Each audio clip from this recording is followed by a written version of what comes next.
my distinguished colleagues in government, Councilman Jumaane, Councilwoman Mark-Viverito, these very long, struggling advocates who have done such a tremendous job in fighting the cause for a more just and a more equitable criminal justice system.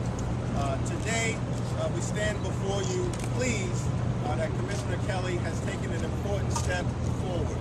Over the last several years, the explosion of marijuana arrests in New York City has been unfair, unjust, and unconscionable. This change in policy announced by Commissioner Kelly is an important step forward toward a more equitable criminal justice system.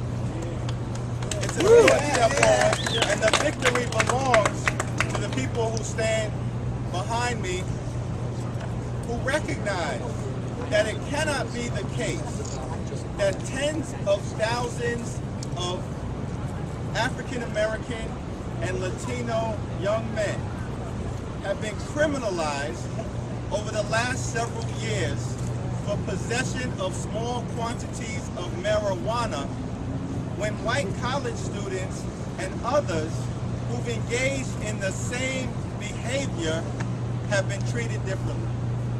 This is New York City.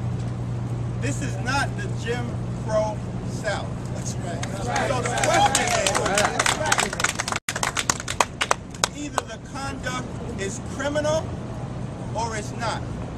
But it cannot be criminal for one group of people and socially acceptable for another when the dividing line is race.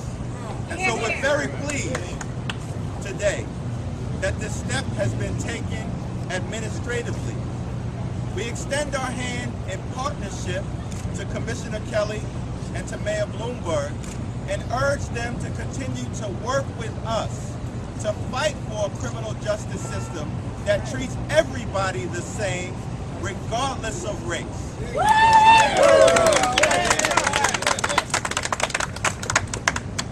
We're going to continue to fight legislatively. We're going to continue to fight as we organize here in New York City. And I would just note that this policy change doesn't just make sense from the perspective of justice, but it makes sense from the perspective of efficient law enforcement. Because it doesn't help make the streets of New York City safer to take police officers off of a street corner to process and arrest for possession of small quantities of marijuana that has nothing to do with public safety.